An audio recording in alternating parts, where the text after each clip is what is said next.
नमस्कार भारत, जय हिंद साथियों। हम पढ़ रहे हैं फिजिक्स में पढ़ रहे हैं मैकेनिक्स मतलब यांत्रिकी में हमें कहाँ जाना है? 11 जगह जाना है। कितनी जगह जाना है?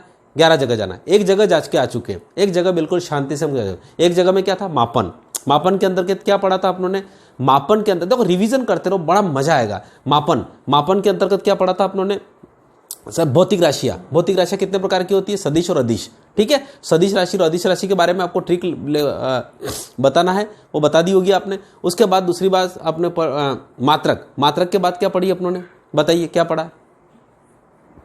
मात्रक के बाद आपने क्या पढ़ा? सबसे पहले पढ़ी आपने भौतिक राशियों के बाद क्या पढ़ेगा आपने? मात्रक पढ़ेंगे। और उसके बाद मात्रक के बाद क्या पढ़ा आपने? सिस्टम यूनिट यानी MKS, CGS, FPS और SI यूनिट पढ़ी। उसके बाद आज हम पढ़ रहे हैं हमारे डायमेंशन यानी विमाओं का मतलब क्या होता है? लेंथ, मास और टाइम। समय, दूरी, लेंथ मतलब लंबाई या दूरी, मास मतलब द्रव्यमान और समय। ये तीन बड़े दादाजी हैं। क्या है? तीन दादाजी हैं। वैसे यूं तो मूल मात्रक कितने होते हैं बेटा? 7। मूल मात्रक कितने होते हैं? 7। पर 7 में से 3 ने अपना राज कर रखा है कि देखो, हमें मात्रक में जो विमाएं है ना, वो केवल हम तीनों में दर्शाओ। M, L, T। M का मतलब होता है मास, है ना, और उसके बाद L का मतलब होता है लेंथ और T का मतलब होता है टाइम। बस हमको M, L, T में बताओ, आपको काम बताएं। आज हमने ये इतनी सारी चीज़ों को हमें लिखना है। मैं इसको बनाना भी सिखाऊंगा किस प्रकार से बनाते हैं। मतलब किसी के वजन को हम M से दर्शाएंगे, जैसे किलोग्राम आता है तो मास, दूरी लंबाई के लिए मीटर होता है तो मीटर, और समय के लिए क्या होता है? सेकंड। तो ये होता है। पर जहाँ पे भी सेकंड आएगा वहाँ पे T दर्शाएंगे, जहाँ पर भी किलोग्राम आएगा वहाँ पे M दर्शाएंगे, और जहाँ पर लेंथ आएगी, दूरी आएगी, वहाँ पे L दर्शाएंगे। ठीक है, तो ये इस प्रकार की चीज़ें होती है। यहाँ पर अपने पिछली क्लास में मात्रक को भी देखा था, मैंने 8-10 मात्रक लिखवाए थे। यहाँ पर मैंने फिर चीज़ें, क्योंकि बिना मात्रक के हम विमाएं लिख नहीं सकते। फिर से बता रहा हूं, ये क्या है? सारी भौतिक राशियां। ये क्या है? भौतिक राशियां। इन भौतिक राशियों को क्या लिखेंगे अपन? मात्रक बनाएंगे। मात्रक मतलब होता है उनको पहचानने का। भाई मात्रक है ना, भौतिक राशियां मतलब जैसे कि मैं हूं एक भौतिक राशि हूं। अब मेरा क्या होता है? मात्रक तो होना चाहिए ना, कि भाई मेरी लंबाई को नाप रहा हूं तो किससे नापूंगा? लेंथ को किससे नापूंगा? मीटर। तो यहां पर ये मात्रक है। ठीक है, और इस मात्रक को क्या करना है? मुझे विमाएं बताना है। विमाएं केवल 3 आदमी बोलेंगे। कौन बोलेगा? लेंथ बोलेगी, मास बोलेगा और टाइम बोलेगा। ठीक है, चलिए तो लेट्स स्टार्ट। सबसे पहले होता है क्षेत्रफल। क्षेत्रफल क्या होता है? एरिया क्या होता है? आपने देखो, भले किसी का भी एरिया हो, भले वो आपका वृत्त का क्षेत्रफल हो, भले आपका आयत का क्षेत्रफल हो, कुछ भी हो, उसमें 2 लंबाइयों का गुणा होता है। भले आपका वृत्त का क्षेत्रफल ले लो तो πr², पाई तो कांस्टेंट होता है, तो r² तो 1 होता है। तो मतलब कुल मिला के 2 लंबाइयों का गुणा होता है। 2 लंबाइयों का गुणा को बोलते हैं L²। अब इसकी इकाई अगर बात करें तो आपको पता है लंबाई की इकाई क्या होती है? मीटर होती है। तो इसका होगा मीटर², यानी इसको अगर हिंदी में ये लिखें तो m²। ये m क्या है? मीटर²। ठीक, ये हो गया। और आयतन क्या होता है? कोई सा भी आयतन ले लो, वॉल्यूम ले लो। जैसे घन का आयतन ले लो तो घन का आयतन क्या होता है? लंबाई गुणित चौड़ाई गुणित ऊंचाई होता है। बेलन का आयतन ले लो तो πr² h होता है। r 2 बार है और h 1 बार है। अगर आप ले लो घन का आयतन ले लो तो घन का आयतन कितना होता है? 1/3 होता है। 1/3 का मतलब होता है आपका, मतलब 3 भुजाओं का गुणनफल होता है। तो इसका मतलब ये इस प्रकार से। तो कुल मिला के ये चीजें क्या होती है? कितनी बार होती है? 3 बार होती है। तो इसका मतलब होता है ये हो जाएगा m⁻³ यानी मीटर। m मतलब मीटर, ध्यान रखिएगा, m मतलब मीटर, और ये m मतलब मास। ये कैपिटल M है और ये स्मॉल m है। ठीक है, अब विमाएं लिखना है, क्षेत्रफल की विमा लिखना है। तो क्षेत्रफल क्या है रहा है? m मतलब होता है मीटर। मीटर किसकी इकाई होती है? लेंथ की। तो इसका मतलब होता है यहां पर जो मास है वो कितना है? 0। वजन तो कुछ है नहीं। दूरी कितनी है? L²। L मतलब लेंथ, और समय कितना है? 0। तो ये तो किसकी इकाई होगी? विमा होगी, क्षेत्रफल की होगी। परीक्षा में इस प्रकार से। आयतन का सेम इसी प्रकार से। मास कितना है? मास मतलब द्रव्यमान 0 है, L 3 है, T 0 है, और इस प्रकार से ये हुआ इसका। क्या मेरी बात समझ पाया? बड़ा मजा आएगा इन चीजों को लिखेंगे। बड़ा सुंदर सा चैप्टर है और यहां से आपको चीजें सीखना मिलेगी। चलिए वेग करते हैं। वेग का सूत्र क्या होता है? डिस्प्लेसमेंट यानी इसका मतलब होता है विस्थापन, विस्थापन बटे समय। क्या होता है? विस्थापन बटे समय। और ये क्या होती है? एक वेग सदिश राशि होती है। इसको भी चीजें देख लो। अब विस्थापन का मतलब क्या होता है? दूरी। दूरी क्या होती है? आपको पता है दूरी, दूरी किस में होती है? मीटर में होती है, तो मीटर। और टाइम किस में होता है? सेकंड। तो इसकी इकाई कितनी हो गई? मीटर पर सेकंड, मीटर पर सेकंड। अब इसको अगर आपको विमाएं लिखनी हो तो देखो, सबसे पहले लिखेंगे अपन कौन सा? एम लिखेंगे। सबसे पहले एम लिखते हैं। तो एम मतलब होता है मास, मास मतलब होता है द्रव्यमान, द्रव्यमान तो इसका तो वजन तो कुछ है नहीं, तो इसका मतलब होता है एम कितना हो गया? 0 हो गया। ठीक। अब उसके बाद क्या होता है? लेंथ का नंबर आता है। तो लेंथ में यहाँ पे क्या? मीटर। तो मीटर कितनी बार है? 1 बार। तो ये 1 बार लिखेंगे, तो ML1। उसके बाद समय है तो समय लिखेंगे T, पर समय बटे में है तो ऊपर जाएगा तो ये -1 हो जाएगा, और ये इसका होगा MLT-1। क्या होता है? M0LT-1, यानी LT-1 है। ये M0 वैसे न भी लिखो तो कोई दिक्कत नहीं, पर परीक्षा में कभी लिखा होता है, कभी नहीं लिखा होता है। इसको अपन LT-1 भी लिख सकते हैं, ऐसा कोई दिक्कत नहीं है। ठीक है, चलिए। तो जहां तक मैं देख पा रहा हूं कि ये चीजें आपको समझ में आ रही होंगी। अब आता है त्वरण। त्वरण का मतलब होता है मोटरसाइकिल चलेगी नहीं चलेगी कभी, उस प्रकार से। तो वहां पर जब आप क्या करते हो कि मोटरसाइकिल चल रही है, उसमें क्या होता है? उस एक्सीलेटर दबाते हो, यूं करते हो, उसमें क्या होता है? चाल में या वेग में परिवर्तन होता है कि नहीं होता है? जैसे अपनी गाड़ी 40 पे जा रही है तो खट करके वो क्या हो जाए? 45 में आ जाए। तो यानी वेग में परिवर्तन, ये सब अपन पढ़ेंगे, ये सारी चीजें हम पढ़ेंगे। अभी तो क्या होता है कि इसका पूरा एक खाका तैयार हो रहा है भाई, कुल मिला के एक यात्रा पे जा रहे हैं तो वो क्या होता है? थैला तैयार करे और उस प्रकार से। तो यहां पे क्या होता है बेटा? वेग में परिवर्तन बटे समय। तो वेग क्या हो रहा है? आपका 40 से 50 हो गया, तो वेग में परिवर्तन कितना हुआ? 10 हो गया। और कितने समय में हुआ? माना कि 10 सेकंड में हो गया, तो इसका मतलब होता है 10/10 यानी 1 मीटर पर सेकंड। इस प्रकार से आपका क्या होगा? त्वरण हो जाएगा। तो वेग में परिवर्तन, तो वेग में परिवर्तन तो ऊपर ही वेग ही रहेगा। तो वेग का सूत्र क्या है? M/S। ठीक। और एक और समय और आ गया, तो ये कितना हो गया? स्क्वायर। तो ये हो गया मीटर पर सेकंड स्क्वायर। इसके मात्रक क्या है? क्या? मीटर पर सेकंड स्क्वायर। क्या हो गया? मीटर पर सेकंड स्क्वायर। इसका मतलब हो गया, इसका अगर मात्रक लिखें तो क्या होगा? एम मास। मास मतलब द्रव्यमान तो कुछ नहीं है। लंबाई इसकी कितनी बार है? मीटर 1 ही बार है, 1 बार। और टी कितनी बार है? 2 बार है, पर वो माइनस में है, तो इसका हो गया LT-2। इसको ऐसे भी लिख सकते हैं LT-2। क्या मेरी बात समझ पाए? ये इसका मात्रक है ना। मात्रक भी कैसे निकाल रहे? तो फार्मूले पता होगा तो सब पता होगा। अब आज निकालते बल। बल मतलब F बराबर ma। बल का सूत्र क्या होता है? F। अब ये F बराबर ma कैसा है? अभी न्यूटन के नियम में अपन पढ़ेंगे, चिंता ना करें, बिल्कुल धीरे धीरे से हम होले होले से चीजों को लेके चल रहे हैं। बल बराबर क्या होता है? ma। m क्या होता है?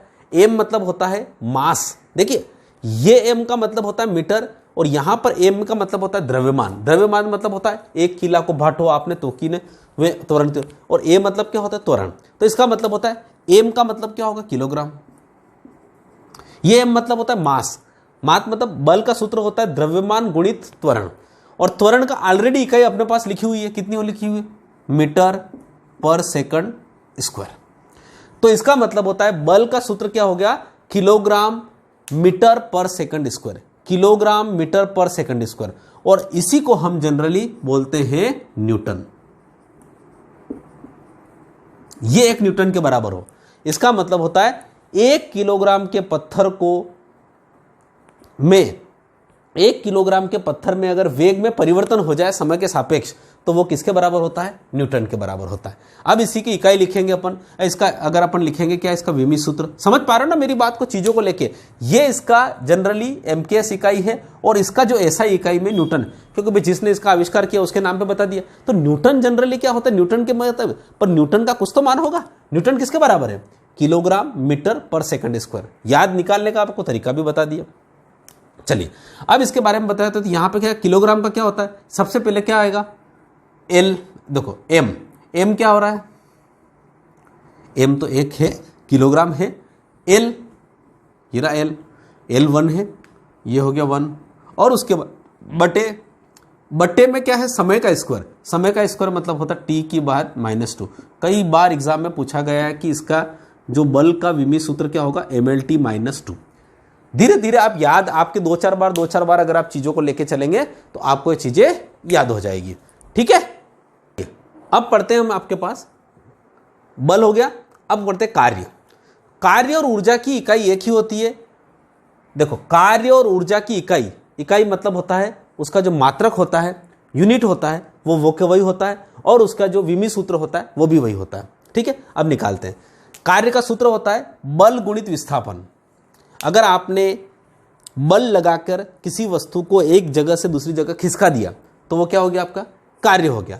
देखिए, आपको पता है वर्क, पावर एंड एनर्जी, कार्य, ऊर्जा और शक्ति तीनों ही क्या होती है? अदिश राशि होती है। क्या होती है? अदिश राशि होती है। तो बल गुणित विस्थापन। अब बल देखो, बल का ऑलरेडी आपको पता है कितना होता है? किलोग्राम मीटर पर सेकंड स्क्वायर। और जब यहां पर विस्थापन क्या होती है बेटा? दूरी। तो दूरी का मतलब क्या होता है? मीटर होगा। और ये क्या है? किलोग्राम मीटर पर सेकंड स्क्वायर। जब इन दोनों का आपस में गुणा होगा तो क्या हो जाएगा? किलोग्राम मीटर स्क्वायर पर सेकंड स्क्वायर। और यह होता है 1 जूल के बराबर। 1 जूल के बराबर। ठीक है, तो कार्य की इकाई जनरली क्या होती है? जूल होती है। कार्य की इकाई कितनी होती है? जूल होती है। सही है ना? तो देखो, बल, तो ये किलोग्राम मीटर स्क्वायर पर सेकंड स्क्वायर बराबर 1 जूल। ठीक है, अब इसी को विमी सूत्र लिखना है तो आपको बताइए, किलोग्राम मतलब होता है मास। मास का क्या होता है? m0। कभी भी कोई कंफ्यूजन मत होना है, ये m मतलब होता है मीटर और ये छोटा होता है, और इसी m को यहां पर अगर कैपिटल रखें तो ये होगा मास। मास को दर्शाएगा, मास मतलब द्रव्यमान, द्रव्यमान मतलब किलोग्राम के लिए आएगा ये। तो यहां पर किलोग्राम कितना है? 1 है। ठीक, उसके बाद मीटर कितना है? मीटर को बोलते हैं लेंथ। लेंथ कितनी है? 2 है। और समय कितना है? वो भी 2 है, परंतु वो माइनस है। तो इसका उत्तर होगा ml square T minus 2। ml square T minus 2। क्या मेरी बात आप समझ पाए? किसी को कोई दिक्कत? चलिए, ठीक है, चलिए। अब जूल को जनरली जे से दर्शाते हैं, जे से। न्यूटन के लिए एन कैपिटल होता है। ठीक है। अब शक्ति आती है। शक्ति क्या होती है? कार्य करने की दर को शक्ति कहते हैं। कार्य बटे समय, कार्य बटे समय। शक्ति का सूत्र क्या होता है? कार्य बटे समय। तो कार्य का ऑलरेडी आपके पास आ चुका है। कार्य के लिए क्या है आपका इकाई? किलोग्राम मीटर स्क्वायर बटे, अब यहां पे समय है तो ये समय क्या है? टी। और एक और बटे में समय आ जाएगा तो ये कितना हो जाएगा? टी स्क्वायर हो जाएगा। समझ पा रहे हो ना? वर्क, ये क्या है? वर्क, तो वर्क अपॉन टाइम, तो kilogram metre square upon T square, यही इसका यानी इसका मतलब होता है, इसकी इकाई होगी kilogram metre square upon second square. और यही आपको पता है वोट के बराबर होता है, वोट। और ये डब्ल्यू होता है। ठीक है, आप बोलेंगे कि सर शक्ति की इकाई वोट होती, तो बिल्कुल वोट ही लिख रहे हैं ना अपन। पर एक बात, वो तो डायरेक्ट वोट थोड़ी आ गया क्या? वो तो भाई साहब ने वोट, भाई साहब आए यहाँ पर, जूल भाई साहब आए, न्यूटन भाई साहब आए, ये भाई साहब है, ये न्यूटन ने, जूल ने, ये कोई इकाई मतलब उन लोगों को सम्मान देने के लिए, उन लोगों को थोड़ा सा उनके नाम पे रहेगा। आज नहीं तो न्यूटन अगर इकाई नहीं रखते तो न्यूटन को कौन याद करता? सेवफल गिरा है नीचे, चला गया, न्यूटन बाबू जी भी गए, इस प्रकार से। तो यहां पर क्या होगा? Kilogram metre square upon second square equal to watt. अब इसको क्या निकलना है अपने को? इसकी विमी सूत्र लिखना है। तो किलोग्राम का कितना होता है? m। ठीक है, मीटर स्क्वायर का मतलब होता है l स्क्वायर। ठीक, यहां पे थोड़ा सा मेरे को लग रहा है कि कुछ गलती हुई है। गलती ये हुई है कि यहां पर ऑलरेडी कितना था? एस स्क्वायर था, और इसके बटे में एक और आएगा तो ये टी की घात कितनी हो जाएगी? 3। और यहां पर भी हो जाएगी टी। तो टी क्या होता है? समय होता है। तो समय की घात कितनी हो जाएगी? 3। समय मतलब सेकंड, और यहां पर भी सेकंड की घात कितनी हो जाएगी? 3। सॉरी, ये ऐसा है। ठीक है, जहां तक, हाँ बिल्कुल सही। उसके बाद क्या होगा? एम एल स्क्वायर, और टी क्या हो जाएगा? टी की घात -3 हो जाएगी। तो आपका जो सूत्र होगा शक्ति का, जो होगा वो किलोग्राम मीटर। देखो, अब आप इसको रटोगे, कैसे रटोगे बेटा? मैं तो समझाने की बात है तो समझ लियो ना, कोई दिक्कत नहीं। परीक्षा बहुत अच्छी चीज़ है, तो यहाँ पे एक एक चीज़ का सूत्र भी याद करना सर। अभी ये सारी चीज़ें आपको अलग से भी पढ़ाऊंगा मैं, क्योंकि ये सारी चीज़ें आपके कोर्स में है ना भाई। दाब पढ़ाएंगे अपन, त्वरण पढ़ाएंगे, गति पढ़ाएंगे, ये सब संवेग नववेग सब आना है। पर अब यहाँ पे क्या होता है? विमाओं में पढ़ना है, तो विमाओं में क्या बताऊँगा मैं? ये सारी चीज़ें वहाँ पर फिर पढ़ेंगे, पर यहाँ पर आपको समझ में आ जाना चाहिए, इसलिए मैंने देखो। अब उसके बाद आता है दाब। दाब में क्या होता है? एफ अपॉन ए स्क्वायर। एफ मतलब होता है बल, बल बल बल कहाँ है, बल ये रहा बल। बल की क्या हो रही है, किलोग्राम मीटर पर सेकंड स्क्वायर। तो किलोग्राम मीटर पर सेकंड स्क्वायर, ठीक है। तो 1 किलोग्राम मीटर पर सेकंड स्क्वायर, ठीक है ना, किलोग्राम मीटर पर सेकंड स्क्वायर। और उसके भी बटे में क्या लिखा हुआ है उसने, ए स्क्वायर। तो ए स्क्वायर का मतलब क्या होता है, ए मतलब एरिया, एरिया क्या होता है एल स्क्वायर, और एल स्क्वायर मतलब होता है मीटर स्क्वायर। तो ये मीटर स्क्वायर हो जाए, ठीक। अब इसको अगर सही ढंग से देखें तो ये एम से एम कट जाएगा, तो यहां पर क्या बचेगा बेटा, किलोग्राम, ये एम कट गया तो बचेगा अंदर बटे में एम स्क्वायर एस स्क्वायर, ठीक है। क्या बचा, किलोग्राम बटे metre square upon S square, यही बचा है, किलोग्राम बटे मीटर स्क्वायर। चलिए ये 1 मीटर कट गया तो ये यहां पर ऐसा ऐसा है, ठीक है। इसको एक ऐसा भी कर सकते हैं कि अगर इसको यहां पर मैं इस प्रकार से, तो इसको 2 तरीके से बोल सकते हैं, ठीक है। अगर ये यहां पे बल है, क्या है बल, तो बल का मात्रक कितना होता है, न्यूटन, ठीक। और बटे में क्या होता है, क्षेत्रफल। तो क्षेत्रफल को लिख सकते हैं न्यूटन बटे मीटर स्क्वायर, ठीक है, न्यूटन बटे मीटर स्क्वायर। तो इसका 2 इकाई हो सकती है। आप इसको अगर बल को बिल्कुल भी नहीं बदले तो बल का मात्रक होगा न्यूटन, और बटे में क्या है क्षेत्रफल, तो क्षेत्रफल क्या होता है मीटर में होता है, तो मीटर स्क्वायर हो जाए, बस खत्म हो गया। अब ये इसको प्रकार से भी लिख सकते हैं कि किलोग्राम मीटर, मीटर से मीटर कट चुका है तो किलोग्राम मीटर सेकंड स्क्वायर। परंतु ये सभी किसके बराबर होते हैं, पास्कल के बराबर होते हैं। अब आप बोलोगे सर यात्रा कहाँ होती रहा, बताना पड़ेगा ना, क्योंकि विमा बनाऊंगा कैसे मैं, पास्कल कोई थोड़ी विमा थोड़ी बनाएगा, पास्कल बाबूजी बोली होगा थोड़ी का विमा बताओ, विमा तो आपकी वही लेंथ मास और टाइम बनाएगी। अब इसको लिखते हैं विमा, इसकी विमा बहुत प्यारी हो गई इसकी।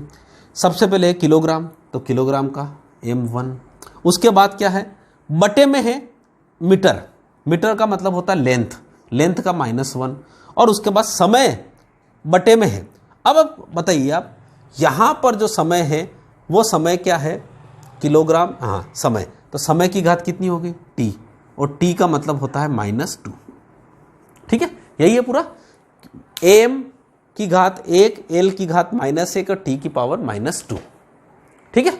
चलिए चलिए ये हो गया, यहां तक आपको समझ में आ रहा है बेटा। अगर वीडियो को अच्छा लग रहा हो तो बिल्कुल लाइक करिए, बिल्कुल शांत के साथ रहिए, मजा आएगा सर। देखो मुझे नहीं लगता है कि आप बोरिंग भी फील हो रहे हैं, और हो तो बिल्कुल बताओ यार, आप और हम बल्कि कर रहे हैं, नैया पार लगाना है सर, क्योंकि हमारे पास अभी ग्रुप डी आ रही है, एनटीपीसी के बारे में एग्जाम आ रही है, एनटीपीसी का फेज 2 आएगा, ग्रुप डी आएगी, अभी एसएससी जीडी है, और उसके बाद एमपी पुलिस है। मतलब आपको बिल्कुल एकदम तैयार होकर जाना है फिजिक्स में, एक भी क्वेश्चन गलत नहीं होगा, गारंटी। चलिए अब उसके बाद होता है आवेग। आवेग क्या होता है, बल गुणित समय। बल का ऑलरेडी इकाई आपके पास क्या है, न्यूटन, अब बार बार नहीं लिखेंगे पर न्यूटन। और समय क्या है, समय क्या है, समय तो न्यूटन, समय, समय का क्या होता है सेकंड, तो इसका इकाई क्या होगी न्यूटन सेकंड, यही लिख दो direct, Newton second, Newton second, ठीक। अब एक बात बताइए, न्यूटन सेकंड का मतलब होता है, न्यूटन मतलब होता है बल, बल का क्या है किलोग्राम मीटर पर सेकंड, और सेकंड का इसमें गुणा करना है। तो आपको पता है अगर सेकंड स्क्वायर है तो सेकंड से सेकंड तो कट जाएगा, क्योंकि ऑलरेडी ये गुणा वाला सेकंड है, तो इसका मतलब होता है यहां पर एक ही बचेगा सेकंड। तो किलोग्राम मीटर पर सेकंड, किलोग्राम मीटर पर सेकंड, इसका मतलब होगा किलोग्राम के लिए होता है मास, मास के लिए क्या हो गया 1, और उसके बाद एम, एम मतलब होता है आपका मीटर, मीटर मतलब होता है लेंथ, लेंथ का हो गया 1, और समय टी, टी -1, MLT -1। बहुत इंपॉर्टेंट है ये आपका आवेग, आवेग का होगा MLT -1, ठीक है। चलिए अब चलते हैं अपन घनत्व की तरफ। घनत्व है द्रव्यमान बटे आयतन। द्रव्यमान का मतलब क्या होता है किलोग्राम, और आयतन का मतलब होता है L की घात 3, और L की घात 3 का मतलब होता है मीटर की घात 3। तो कुल मिला के आपके पास ये हो गया किलोग्राम बटे मीटर की घात 3, ऐसा हो गया। तो किलोग्राम के लिए क्या होता है M होता है, और मीटर मतलब होता है लेंथ होती है, तो लेंथ होती है, और लेंथ की घात कितनी 3 पर वो -3 होती है, और टी तो है ही नहीं तो 0, तो ये हो रहा है। तो ml -3, यानी इसको डायरेक्ट ऐसे भी लिख सकते हैं ml -3, ठीक है, इस प्रकार से लिख सकते हैं। बहुत प्यारी प्यारी सुंदर सुंदर सी चीज़ें हैं। अब आता है संवेग। संवेग मतलब होता है मोमेंटम। मोमेंटम का सूत्र होता है, चलिए अब आता है आपके पास संवेग। संवेग क्या होता है? P बराबर mv। m मतलब क्या होता है आपका? मास। मास मतलब होता है द्रव्यमान। द्रव्यमान को किस में मापते हैं? किलोग्राम। और वेग, वेग का ये रहा वेग। वेग क्या होता है? मीटर पर सेकंड, तो इसका मतलब होता है किलोग्राम मीटर पर सेकंड। तो इसकी इकाई क्या होगी? किलोग्राम मीटर पर सेकंड, ठीक। इसकी अगर डायमेंशन लिखूं मैं तो किलोग्राम का कितना होगा?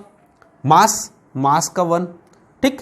मीटर मतलब लेंथ, लेंथ, और समय का है t, और t -1 हो जाएगा, ये प्लस के 1, ये प्लस के 1, इसका मतलब ये, इसको डायरेक्ट लिख सकते हैं अपन mlt -1, ठीक है, इस प्रकार से भी लिख सकते हैं। तो ये हो गया संवेग का।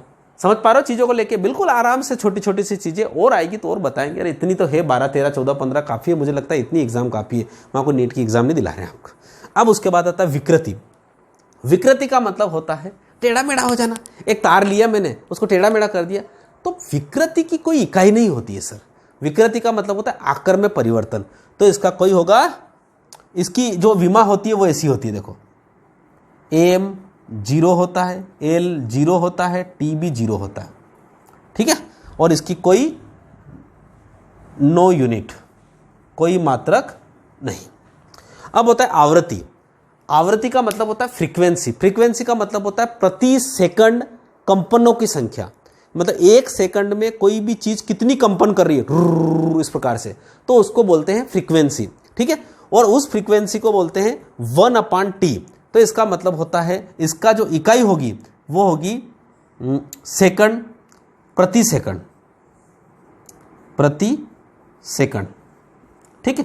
और प्रति सेकंड का मतलब होता है टाइम आ रहा है केवल, तो टाइम का मतलब होता है एम का 0 हो गया, एल का भी 0 हो गया, और टी जो होगा वो -1 होगा।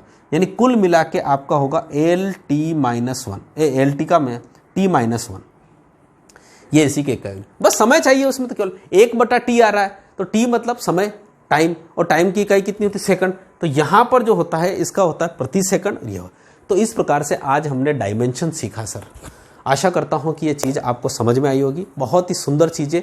अगर इसमें किसी भी प्रकार की कोई भी दिक्कत हो, खुद बनाना सर, मैं तो कह रहा हूँ कि खुद बनाना, और आप चीज़ों को लिख लीजिएगा। ये 12 चीज़ें हैं। 12 में भी एक बात बताऊँ, क्षेत्रफल और एरिया को मैंने कर दिया तो 13 ये हो गई, और शक्ति और ऊर्जा को भी एक कर दिया, तो एक और यहाँ पे कहते 14 आपके पास मैंने यहाँ पे लिखा है। आप चीज़ों को आराम से देखिएगा, खुद लिखिएगा। त्वरण लिखिएगा। त्वरण मतलब होता है वेग में परिवर्तन की दर, तो वेग बटे समय, वेग बटे समय, तो आपको वेग की इकाई क्या होती है, समय की इकाई क्या होती है, खुद लिखेंगे। 2-3 बार इसकी प्रैक्टिस करेंगे तो मुझे नहीं लगता है कि आप भूल पाएंगे, और आप बड़ा मजा आएगा इसको, ठीक है। तो वीडियो अच्छा लगे तो लाइक करिए, शेयर करिए, सब्सक्राइब करिए। और हम अभी तक जो इस प्रकार से मैकेनिक्स को लेके चले हैं, तो मैकेनिक्स में डायमेंशन थी, और ये डायमेंशन आपका दूसरी जो थी, ठीक है। मैं फिर बता रहा हूं, हमारी जो यात्रा है उस यात्रा के बारे में बताना बार बार जरूरी है, क्योंकि हम जिस यात्रा पे निकले उस यात्रा का आनंद आना चाहिए सर। क्योंकि यात्रा ऐसे नहीं होता है क्योंकि फिजिक्स की यात्रा कर रही है, अरे परीक्षा देने के लिए नहीं। फिजिक्स का मतलब होता है हमारे आसपास सारी जगह फिजिक्स है सर। उस फिजिक्स को देखते हुए आनंद आना चाहिए कि करंट प्रवाह हो रहा है, मैग्नेटिक हो रहा है, पंखा घूम रहा है, उसका आनंद आपको। देखो बिना आनंद के तो जीवन का मजा नहीं आएगा पढ़ने का। तो ठीक है, फिजिक्स में हमने क्या पढ़ा? फिजिक्स को कितने भागों में बांटा? 2 भागों में, ट्रेडिशनल और मॉडर्न। ट्रेडिशनल को कितने भागों में बांटा? 6 भागों में। 6 में से सबसे पहले कौन सा है? मैकेनिक्स। मैकेनिक्स को कितने भागों में बांटा? 11 भागों में। कितने भागों में बांटा? 11 भागों में। तो कितने भाग पढ़ चुके हैं अपन? 1 पढ़ चुके हैं। 1 में क्या था? मापन। 1 में क्या था? मापन। दूसरा क्या पढ़ा अपनों ने? दूसरा पढ़ा अपनों ने, क्या पढ़ा दूसरा अपनों ने? बताइए। आपने सबसे पहले क्या पढ़ा? मापन पढ़ा। मापन के बाद मापन पढ़ा, और मापन में पढ़ा, मापन के बाद पढ़ा डायमेंशन। तो यानी इसका मतलब होता है हम मैकेनिक्स जो 6 में से सबसे बड़ा भाग होता है उसके 11 भागों में से 2 भाग पढ़ चुके हैं। 9 भाग और पढ़ना है। 9 भाग थोड़े से बड़े बड़े हैं, कोई बात नहीं, एक एक वीडियो में कवर करके चीज़ों को लेके करेंगे। पर ध्यान रखिएगा, बूंद बूंद से घड़ा भरता है, और घड़ा बूंद से ही भरता है सर। ठीक है, इसी आशा के साथ, इसी उम्मीद के साथ कि आप हमारे साथ जुड़े रहेंगे और बने रहेंगे। ठीक है, सफलता के अंतिम क्षण तक। Thank you so much. जय हिंद, जय भारत।